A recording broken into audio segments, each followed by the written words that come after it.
Somewhere in a government database, buried in rows of numbers that nobody reads, there's a timer counting down. Not literally, but mathematically, historically, inevitably. This timer has gone off 7 times since 1950, and every single time, without exception, it was followed by economic devastation. Job losses, market crashes, entire industries wiped out. Right now, that timer is at 11 months and 23 days, and it's accelerating.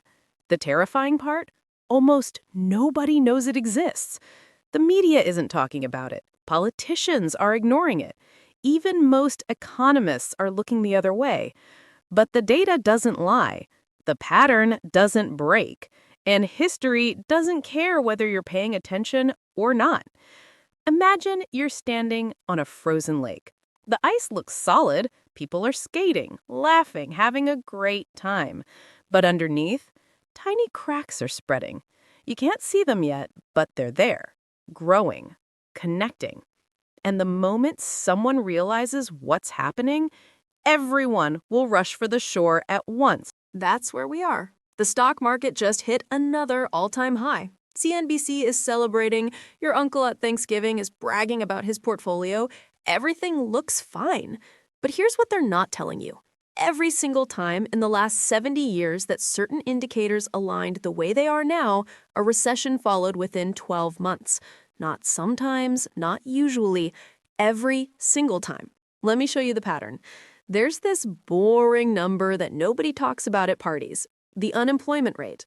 I know, your eyes are already glazing over. But stick with me, because this number is like the canary in the coal mine, except the canary is wearing a tiny suit and carrying a briefcase.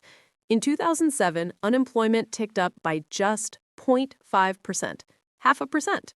That's it. People barely noticed. Financial experts said it was noise. 12 months later, the entire financial system collapsed like a Jenga tower made of credit default swaps. In 2000, same thing. Unemployment rose 0.5%. Experts said, don't worry, the tech boom is unstoppable. Then the dot-com bubble popped so hard it made a sound. Right now, unemployment has risen by 0.5% over the past 18 months. The exact same pattern. But this time, everyone's acting like it's fine. Like we've somehow broken the laws of economic gravity.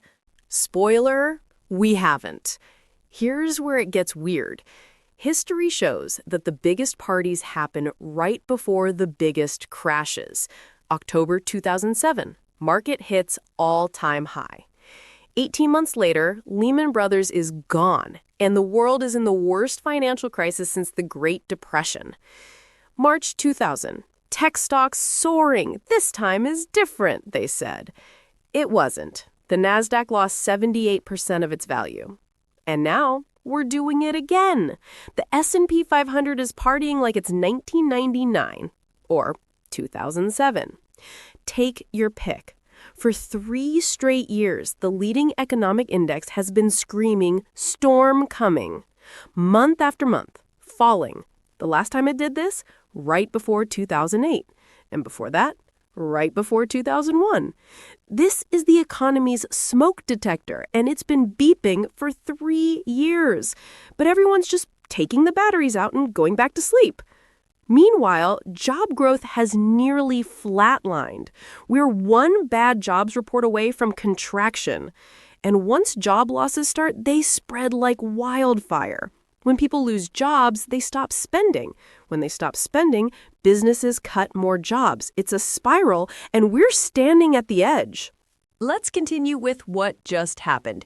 Here's the event nobody's connecting the dots on. The match that lights the fuse. Tariffs. Imagine you run a pizza shop. You import cheese from Italy. Suddenly, the government slaps a 50% tax on it. Your costs explode. You have 3 choices. Raise prices, customers angry, absorb the cost, profits disappear, or find cheaper cheese, pizza tastes worse. None are good. Now, multiply that across every industry.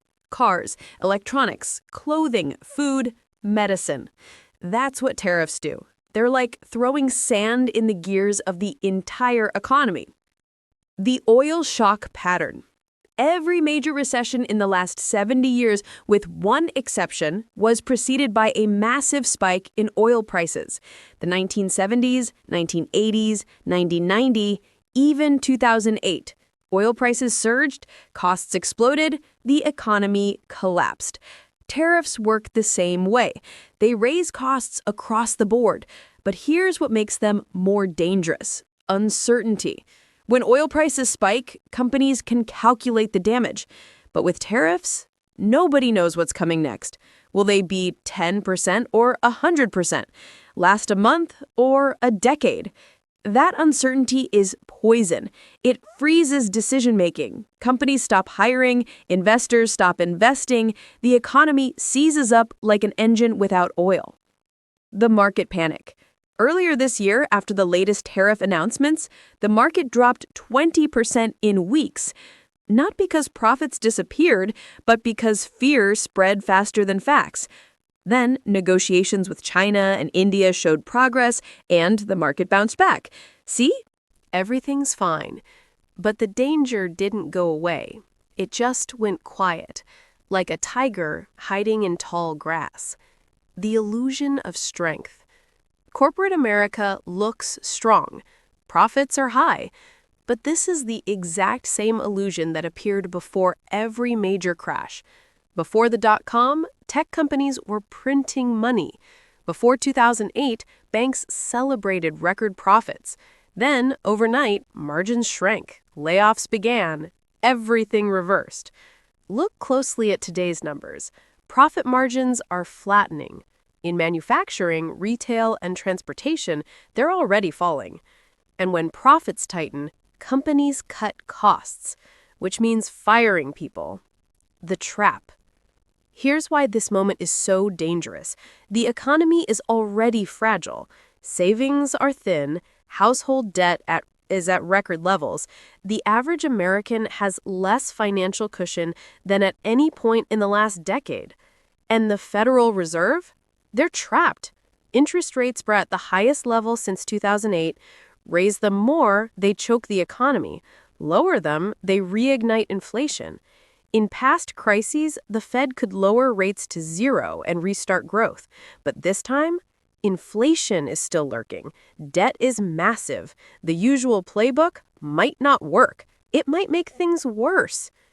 The breaking point. So what happens next? Gradual deterioration. Weak job reports, dipping profits, a stock market correction, then layoffs, then panic. Each step feeding the next until the illusion of stability shatters. And when that moment comes, people will say, nobody could have seen this coming. But that's a lie. The signs are here. Rising unemployment, falling leading indicators, tariff uncertainty, stretched consumers, a trapped Federal Reserve. Each piece, alone, looks manageable. Together, they form a pattern history has recognized over and over again. The truth. The U.S. isn't prepared. Not because we lack data, not because we lack warnings, but because we refuse to believe them. It's easier to celebrate market highs than face what's underneath.